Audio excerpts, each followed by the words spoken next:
Born from September 11th's ashes, funded by the CIA. This company built an AI. It tracks wars, borders, pandemics, and profits. Governments use it. Most people don't even know it exists. This is Palantir, the world's most dangerous, the world's most secretive company. September 11th, 2001. For planes. 2 towers. 3,000 lives lost. One question haunted intelligence reports for a decade. How did we miss this? The US had all the data. Many agencies had pieces of the puzzle, but no one connected the dots. There was no single view. So, Silicon Valley stepped in with an idea. What if we built software that could? Software to sift through emails, surveillance, passports, satellite images, bank transfers, and find terrorists before they booked flights. Enter Peter Thiel, PayPal co-founder, philosopher, who'd already made millions fighting credit card fraud with algorithms. Now he had a new mission. Use those same tools to stop terrorists. If anti-fraud tech spots a stolen card, why not spot a stolen plane? He called it Palantir, named after the all-seeing orbs, a fitting name for a company obsessed with visibility and secrecy. Palantir started like any villain's tech startup. Palantir began as a typical tech startup. Small team, hushed offices. First investor? Not Sequoia.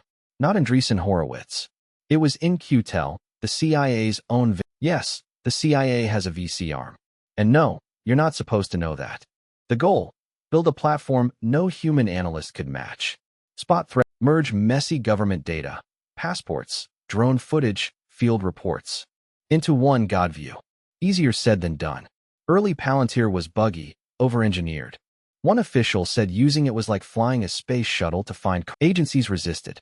Bureaucrats balked. The NSA found it cute. The FBI, but behind the scenes, the company kept building. Quietly, patiently, obsessively. They weren't chasing profit. They were chasing belief. The belief that software could prevent another 9. As Palantir grew, so did the myth. Inside, everything screamed. We are not like other tech companies. No press allowed. Clients were anonymized. Engineers swore to silence. If Google was a theme park, Palantir was at the center was Alex Karp, a philosophy PhD. Wild hair. Wire-framed glasses. He looked like he'd wandered in from a Nietzsche book club. Thiel was the strategist. He'd lecture employees on the ethics of power. We're not in the business of surveillance. We're in surveillance. No, we're in understanding. That sounded better on stage than in practice. Palantir didn't sell software. The promise, somewhere in the noise, was the truth, and only they had It started with counterterrorism, but as we'll see, it didn't stop. 2007, Iraq, Afghanistan. The U.S. military was in 2 wars, buried in intel reports. IEDs exploded daily. Commanders drowned in data, unable to connect the dots. Enter Palantir. Its software, codenamed Goth, stitched together bomb data. Insurgent networks, cell phone log, satellite maps. All in one interface that actually worked. You could literally see the whole kill chain, and it looked like Google Maps. Special forces loved it. Analysts swore by it. Generals requested it. The Department of Defense took note. Palantir didn't just show who planted the bomb. It showed who bought the phone, sent the money, met whom, when and where. Palantir built this tech to find enemies of this. But the terrifying reality, you don't need to be a CIA target for your data to be mapped. Right now, thousands of data brokers trade your personal info, your full name, address, without you ever knowing. That's why today's video is sponsored by Incogni. This isn't just about spam. It's about safety. Scammers use this data for identity theft. Stalkers can buy your address to finding where you and your family sleep. Scrubbing this data yourself takes years. Incogni does it automatically. My dashboard shows they're forcing brokers to delete my profiles. They just launched a massive new tool. Custom removal on unlimited and family plans. Found your info on a people search site? Don't wait. Paste the URL. Incogni's agents handle the rest. They can't harm you if they can't find you. Take your personal data off the market. Go to incognitoni.com/crayoncapital and use code crayoncapital for off. That's incognitoni.com/crayoncapital. Code crayoncapital for 60% off. Link in description. Protect yourself before your data falls into the wrong hands. Back to the video. The promise had become a product. For once in military tech, troops wanted the new software, not because it was mandatory, but because it might actually save their lives. But in Washington, if you're not invited to the table, you're probably on the menu. Palantir wasn't on the invite list. while soldiers swore by it. DC got messy. Who are these guys? No contracts, no clearance, no golf. They weren't in the inner circle. Palantir had no lobbyists, no corporate ladder jumpers, no fancy dinner. When the army tried to give a huge contract to an old guard company, no questions asked, Palantir, they sued. A Silicon Valley startup sued the U.S. Army and won. A judge said the Army broke the law. They wouldn't even look at Palantir's software, even though soldiers were already using the message. Innovation was key, but so was trouble. Palantir had proven itself in combat. So what else could it do? Turns out, a lot. Immigration and Customs Enforcement signed. Homeland Security followed. Soon, Palantir was used to track people at home, not just fight. Software that stopped IEDs was now spotting undocumented workers, mapping networks, predicting threats. Someone's cousin hung out near a safe house. Maybe he's a courier. Detain him. His cousin drives a Honda. Pick them up. Civil rights groups freaked. Immigrants felt watched. Inside Palantir, employees started questioning. Is this what we saw? Internal letters leaked. Protests grew. One engineer quit, saying, I wanted to stop terrorists, not deport families. But outside, contracts kept flowing. More agencies, more cash. It became something else. A surveillance tool, a weaponized algorithm, a government crystal ball, and it was just getting started. By the late 2010s, Palantir owned war zones, beat the Pentagon, and scored deals with almost every. But one arena remained untouched. Corporate America. Not because Palantir wasn't interested, but because for years, they claimed they were. We don't mine user data like big tech. We build government software that saves lives. And that was true. Until they realized governments are slow, and CEOs write big checks. Palantir launched Foundry.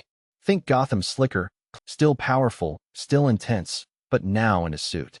Foundry pulls all your company data, then tells you who to fire. Suddenly, everyone wanted in. Oil companies used it to drill smarter. Pharma used it for drug trials. Hedge funds used it to beat markets. We used to decide with gut feelings. Now, I decide with this magic box. In a few years, Palantir became the secret advisor for Fortune, helping them make faster, cheaper decisions, often without. See, Palantir doesn't just show charts. It doesn't offer choices. It tells you what to do. Close Plant 3. Reroute shipments. Boost stock. But what if? I said Plant 3. During COVID-19, it was everywhere. The U.S. government used it to track outbreaks, distribute vaccines, manage supplies. Hospitals used it. Airlines used it. And here's the kicker. Nobody outside Palantir fully understands how it works. It's not a spreadsheet. It's a black box. With clout. And people weren't happy. We gave an unaccountable company control over national logistics and healthcare during a pandemic because their interface looked good. It delivered results. And in business, results equal cash. By 2020, Palantir went from a niche startup to a government powerhouse to a global, and it was finally time to go public. Palantir's big IPO. Wait, what's this? A direct listing? Yep. No sales pitch tour. No big presentation. Just a quiet, we're available now. And a surprise cameo on the New York Stock Exchange. When the numbers dropped, investors were. Palantir was losing money. Growth was slow. Margin, yet everyone still wanted in. Why? Because it's not just tech. It's Palantir. They weren't buying software. They were buying the hype, the mystery, the mission, the edge. It was the operating system of power. And they wanted to. By the 2020s, Palantir was infrastructure. Behind military, behind NATO dashboards, behind secret intelligence, need to track tanks in Ukraine and simulate war outcomes in. Ask Gotham. Want a war room that speaks 5 languages and updates faster than the. Congrats, you've licensed Palantir. They weren't just aiding the military. They were its brain. When Russia invaded Ukraine in 2022, Palantir, not with soldiers, but with data, helping Ukraine map Russian supply lines, target artillery, and predict. They called it AI for warfighting. Cool name, terrifying tool. Suddenly, battlefield intelligence wasn't just. It was algorithms whispering, aim here. But with great power comes intense criticism. Privacy advocates were outraged. Civil liberties groups called Palantir a software-based war. One critic dubbed it the Oracle of Orwell. Why? Because Palantir's tech wasn't just helping, it was helping police predict crime, helping border agents spot suspects, helping governments decide who to watch and who to trust, and none of it was transparent. Activists warned of racial bias, predictive policing, and algorithmic discrimination. They asked, What happens when bad data becomes a digital? We save lives. Period. None of it was transparent. Activists warned about racial profile, predictive policing, and bias in algorithms. What happens when bad data becomes a digital warrant? We save lives. Period. We're not liable for how clients use our tools. We just built the hammer. Whether it hangs a picture or breaks in next door, not our problem.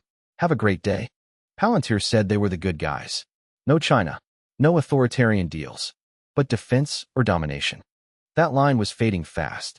Palantir made the ultimate data engine. So, instead of predicting wars, they decided to predict everything. Palantir jumped into AI decision. They named it Meta Constellation. Skynet was already taken. Want to simulate economic collapse? Disease outbreaks? Foundry could do it. It wasn't just about seeing the future. It could tell you how to create it. Governments started using it for secret, long-term. Companies ran it on their entire supply chain. Palantir rebranded itself, the OS for modern businesses. Maybe even for modern countries. But here's the real kicker. If one company knows more than your government, your military, and your bank, who's really in control? Despite all the secrecy, Palantir was never just about code.